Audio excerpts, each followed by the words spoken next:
सिने अभिनेता राहुल सोलापूरकर यांनी शिवाजी महाराजांबद्दल जे वादग्रस्त वक्तव्य केले त्याचा निषेध म्हणून आज शेवगाव तालुका कम्युनिस्ट पक्ष यांच्या वतीनं गुरुवार दिनांक 6 रोजी शेवगावमधील क्रांती चौकात राहुल सोलापूरकर यांच्या पुतळ्याचं दहन करण्यात आले। यावेळी भारतीय कम्युनिस्ट पक्षाचे राष्ट्रीय नेते सुभाष लांडे, सचिव संजय नांगरे व इतर पक्षांचे पदाधिकारी आणि कार्यकर्ते उपस्थित होते।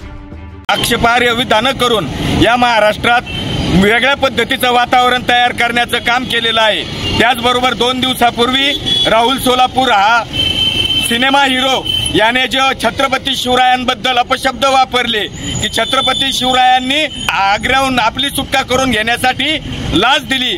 छत्रपती शिवाजी महाराजांच्या पराक्रमावर या ठिकाणी पाणी टाकण्याचं काम राष्ट्रीय स्वयंसेवक संघासारख्या आणि या सोलापूरकर सारख्या वृत्ती करत आहे। याचा भारतीय कम्युनिस्ट पक्ष, All India student federation, All India youth federation, Akhil Bharatiya Kisan सभा, लाल भावटा शेतमजूर युनियन, लाल भावटा रिक्षा युनियन यांच्या सर्वांच्या वतीने शेवगाव शहराच्या वतीने या ठिकाणी जाहीर निषेध करण्यात येत आहे। या ठिकाणी पुतळा जाळून या सोलापूरकराचा निषेध करण्यात येत आहे। आरएसएसचा स्वयंसेवक राहुल सोलापूरकर यांनी छत्रपती शिवाजी महाराजांच्या बद्दल अत्यंत बदनामीकारक अशा पद्धतीचं विधान केलेलं आहे की त्यांनी लाच देऊन आग्र्याहून सुटका केली।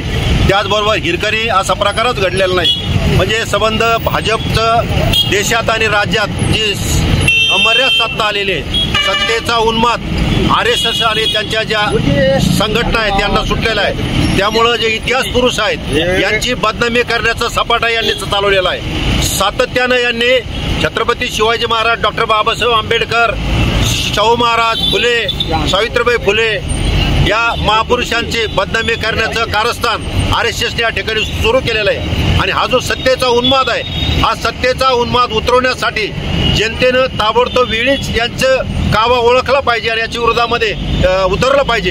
आज भारतीय कम्युनिस्ट पक्ष, All India student federation, youth federation, त्याचबरोबर सर्व कामगार संघटना, त्याचबरोबर लोकशाही प्रेमी ज्या संघटना आहेत या सर्वांच्या वतीनं शेवगावमध्ये राहुल सोलापूरकर या आरएसएसच्या हा जो कार्यकर्ता आहे याचा आम्ही तीव्र स्वरूपामध्ये या ठिकाणी धिक्कार करतो आणि या विचारसरणीचा सुद्धा आम्ही तीव्र निषेध करतो। प्रतिनिधी रवींद्र उगलमुगले, शेवगाव।